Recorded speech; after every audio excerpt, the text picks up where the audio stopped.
So let's discuss on atmospheric dynamics. This lecture will be very much helpful for the undergraduate students who are doing their masters in atmospheric science or meteorology. So the lecture 1 covers the introduction, which is on conservation of momentum, pressure gradient force, viscous force, and gravitational force. So myself, Nagarajesh, working as assistant professor in SRM Institute of Science and Technology. So this lecture covers the topics from the famous book written by James R. Halton. The book written by him was an introduction to dynamic meteorology. So the slides, whatever here it is presented in this presentation, is taken from this reference. So the atmospheric dynamics is a study of air motion in the atmosphere that is associated with weather and climate.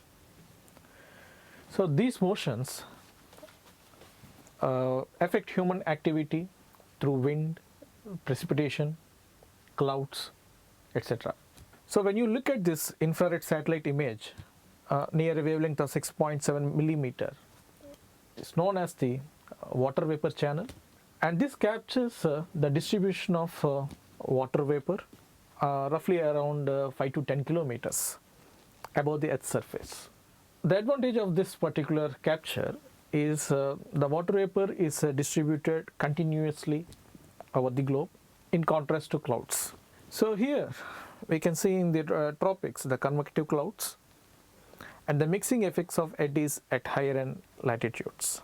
So all these very weather elements occur in the troposphere, which is a portion of atmosphere which is in contact with the surface. A troposphere exhibits a drop in temperature with elevation and contains most of the water vapor, clouds and precipitation found in the atmosphere. So on an average, the troposphere extends up to vertically up to 10 kilometers, where the tropopause is located. Above the tropopause is the stratosphere, where the temperature increases with elevation, and this happens due to heating of the air by the absorption of ultraviolet radiation by ozone. So let's come to the introductory topic, conservation of momentum. So Newton's first law states that an object continues to be at rest or moves with a constant velocity unless it is acted upon by external unbalanced force, we can say. So once these forces are identified, the temporal change of momentum, which we call it as acceleration, is a vector given by the net force and the magnitude given by the size of the net force divided by object's mass. So this graphic is a better explanation of conservation of momentum. So you can consider two particles of mass m1 and m2 having velocities, initial velocities u1 and u2. So after collision they acquire v1 and v2 velocities, and during collision, and this collision happens due to net force acting on the particles. So this is how the momentum is conserved. So all these forces can be broadly classified into body forces or surface forces. So these body forces act on center of mass of a fluid parcel and have magnitude proportional to the parcel, whereas surface forces act across the boundary surface separating a fluid parcel from its surroundings, and its magnitude is independent of the mass of the parcel. So one of the example is the pressure force. So for atmospheric motions of meteorological interest, so the forces that are of primary concern are pressure gradient force, gravitational force, and the frictional force. So these forces determine acceleration. So let us discuss on pressure gradient force. So we know that the pressure is defined as force per unit area acting normal to the surface. So if you take a fluid like gas in the atmosphere, the pressure at a point acts equally in all directions.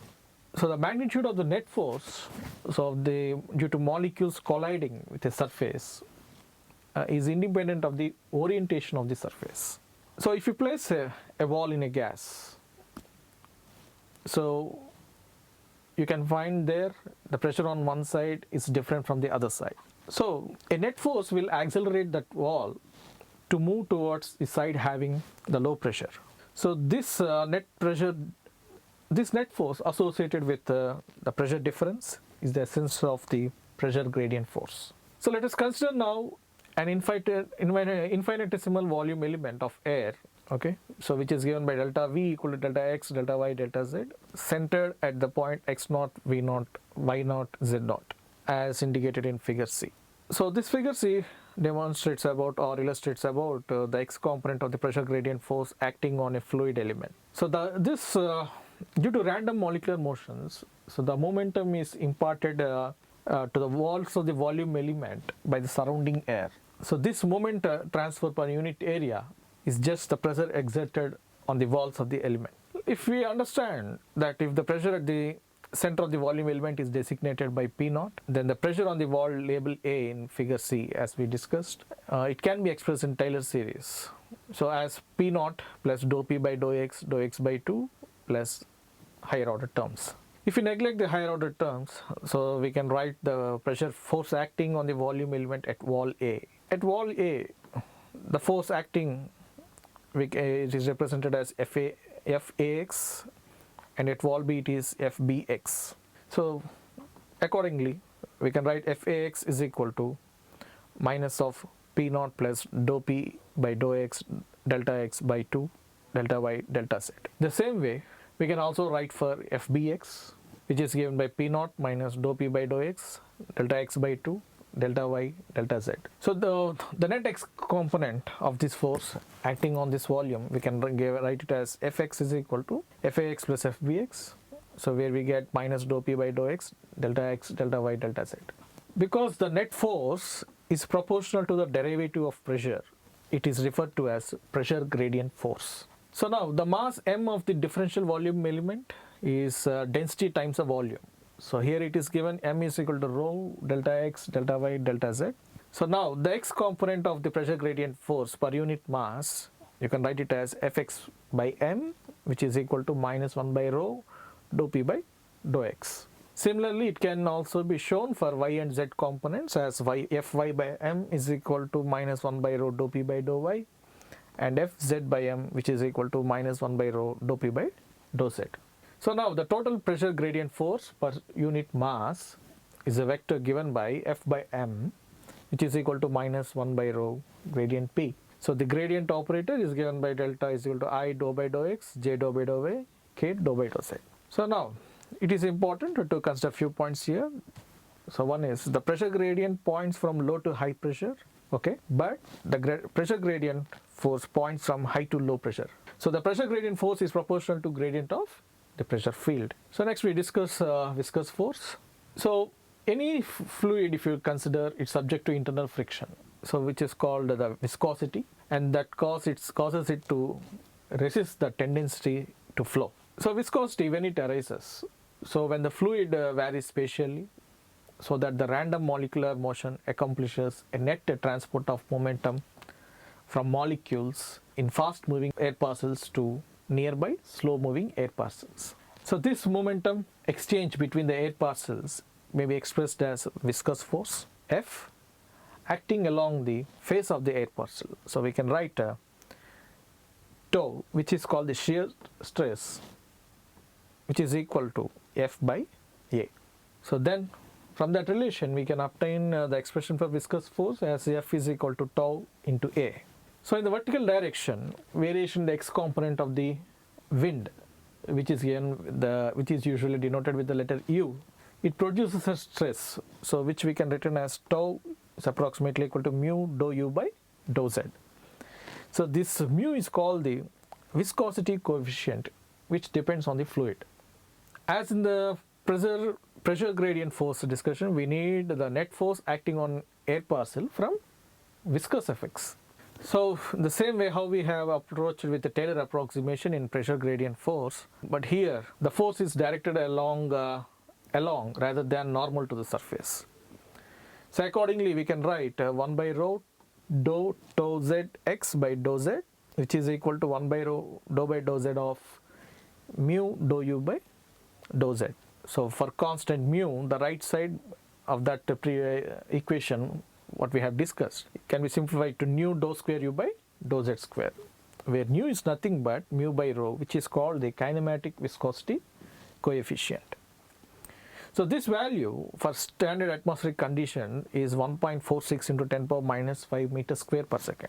So the net frictional force components per unit mass, you can write it as Frx, Fry and Frz. Frx is equal to nu dou square u by dou x square, dou square u by dou y square, dou square u by dou z square. In the same way, we can write this expression for y component of the wind, which is denoted with the letter V, and vertical component, which is denoted with W. So now this dou square u by dou x square plus dou square u by dou y square plus dou square u by dou z square, it can be written as del dot del u, which is equal to del square u. So for the atmosphere below 100 kilometers, so this nu is so small that molecular viscosity is negligible, so except in a thin layer within a few centimeters of its surface. So next force that we have to discuss is the gravitational force. So this is a sole body force on atmospheric air parcels due to gravity. So Newton's law of universal gravitation, so it states that any two elements of mass in universe attract with a force is proportional to their masses and inversely proportional to the square of the distance between them.